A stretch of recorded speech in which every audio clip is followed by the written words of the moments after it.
मित्रों नमस्कार। मैं हूं राकेश कुमार। आप देख रहे हैं मत अभिमत। जो हमारे दर्शक 50 या उससे ऊपर के होंगे उनको याद होगा, एक फिल्म आई थी बिन फेरे हम तेरे। राजेंद्र कुमार और नूतन का ये फिल्म था। बिन फेरे हम तेरे मतलब बिना फेरे लगाए हुए, शादी किए हुए भी वो जीवन साथी हो जाता है। उसी तरह अब बिना रजिस्ट्री के भी जमीन की मलकियत आपकी हो सकती है। चिंता न कीजिए और न घबराइए, बात को समझिए। ये मैं नहीं कह रहा हूँ कि बिना रजिस्ट्री के भी जमीन की मिल्कियत आपकी हो सकती है। यह मैं नहीं कह रहा हूँ, यह कह रहा है सुप्रीम कोर्ट, भारत का उच्चतम न्यायालय।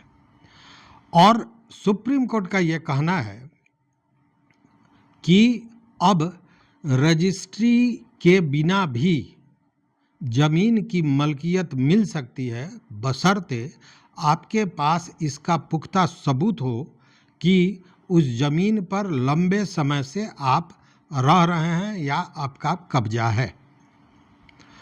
अब यह जो सुप्रीम कोर्ट का फैसला है, यह निश्चित रूप से करोड़ों लोगों को लाभ पहुंचाएगा। देखिए, होता क्या था कि पूर्व से यह एक मान्यता थी और नियम भी था कि अगर जमीन की रजिस्ट्री आपके नाम से नहीं है, उस स्थिति में जमीन पर आपका मालिकाना हक नहीं हो सकता है। लेकिन इन चीज़ों पर विचार करते हुए इस पूरे मामले पर सुप्रीम कोर्ट ने प्रश्न उठाया। प्रश्न यह कि मान लीजिए किसी व्यक्ति के पास कोई संपत्ति है जिस पर वो वर्षों से 10 बरस, 15 बरस, 20 बरस से रह रहा है, लेकिन किसी कारणवश रजिस्ट्री नहीं हुई। कारण कई हो सकते हैं। एक यह कारण हो सकता है कि उस व्यक्ति के पास उतना पैसा नहीं हो कि रजिस्ट्री करावे। कोई कानूनी पेच हो जिसके चलते वो रजिस्ट्री नहीं कर रहा है, या उस ज़मीन पर कोई केस मुकदमा चल रहा है, या फिर कोई पुश्तैनी या पूर्व का झगड़ा है जिसके चलते वो ज़मीन उसको रजिस्ट्री नहीं की जा रही है या वो रजिस्ट्री नहीं करा पा रहा है। तो वैसी स्थिति में ज़मीन पर तो वो काबिज है, लेकिन रजिस्ट्री किसी भी कारण से नहीं हुआ। उस स्थिति में वह मालिकाना हक का दावा कर सकता है, बशर्ते उसके पास पुख्ता सबूत हो। अब ये सबूत क्या है? यह सबूत ऐसा नहीं कि हम चले गए और सीधे कह दिया कि साहब हम तो 25 वर्षों से इस पर हैं, इसलिए ये ज़मीन मेरी हो जाएगी, ये मेरे नाम से कर दिया जाए। ऐसा नहीं है, इसके लिए सबूत चाहिए। और सबूत किस तरह का? कि अगर आप उस ज़मीन पर काबिज हैं तो निश्चित रूप से बिजली बिल देते होंगे या पानी का बिल देते होंगे या ज़मीन का टैक्स भरते होंगे।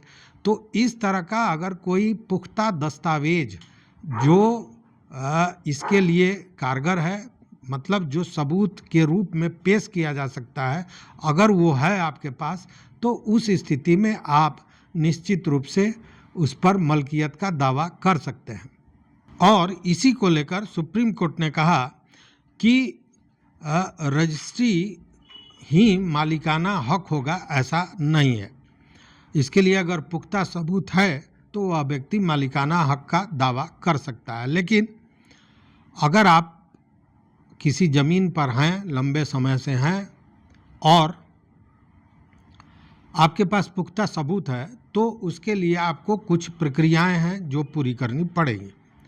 सबसे पहले ये साबित करना होगा कि आप उस ज़मीन पर लंबे समय से हैं। और इसके लिए करना क्या होगा कि रजिस्ट्री ऑफिस में एक आवेदन देना होगा।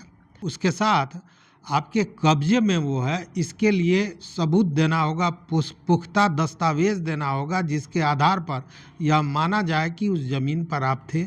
इसके लिए बिजली बिल दिया जा सकता है, पानी का बिल दिया जा सकता है, टैक्स आपने भरा है वो दे सकते हैं। तो ये चीज़ें देनी आवश्यक है।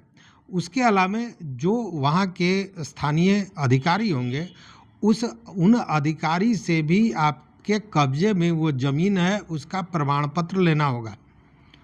या ज़रा टफ होगा, लेकिन ये लेना होगा। और उसके अलावा पुलिस थाना से या पुलिस विभाग से आपको एनओसी लेना होगा कि यह व्यक्ति इस पर काबिज है और इस पर किसी तरह का कोई विवाद नहीं है, यह एनओसी लेना होगा। और ये सारी चीज़ें अगर आपके पास उपलब्ध है तब आप किसी कानूनी सलाहकार से, विशेषज्ञ से बात करके और अपना दावा पत्र प्रस्तुत कर सकते हैं, दावा पत्र तैयार करा सकते हैं।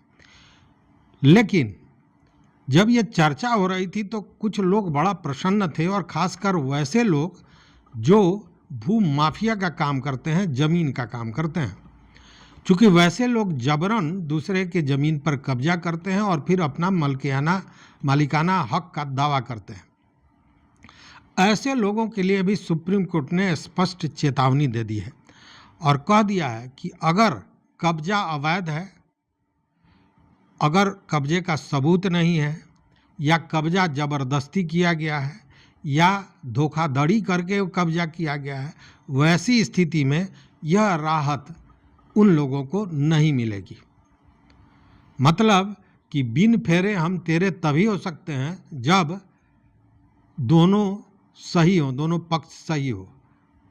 मतलब कि आपने जो ज़मीन लिया है, जिस ज़मीन पर आपका कब्जा है, उस ज़मीन का मालिक भी अगर उस पर कोई प्रोटेस्ट नहीं कर रहा है और आपके पास कब्जेवारी का पूरा सबूत है, दस्तावेज है, उस स्थिति में बिना रजिस्ट्री के भी वो ज़मीन के मालिकाना हक का दावा किया जा सकता है और रजिस्ट्री कराई जा सकती है। तो निश्चित रूप से इससे बहुत से लोगों को फ़ायदा होगा जो किन्हीं कारणों से, कोई पैसे के अभाव में या कानूनी पेच के चलते, कानूनी विवादों के चलते ज़मीन पे तो हैं लेकिन रजिस्ट्री नहीं करा पाए, उनके लिए एक बड़ी राहत मिल सकती है सुप्रीम कोर्ट के इस फैसले से। तो इस वीडियो में बस इतना ही। देखते रहिए मत अभिमत। मित्रों, चैनल पर नए हो तो सब्सक्राइब कीजिए, लाइक कीजिए, दोस्तों के साथ शेयर कीजिए और अपना विचार जरूर दीजिए। बहुत बहुत धन्यवाद। कोटिशः आभार।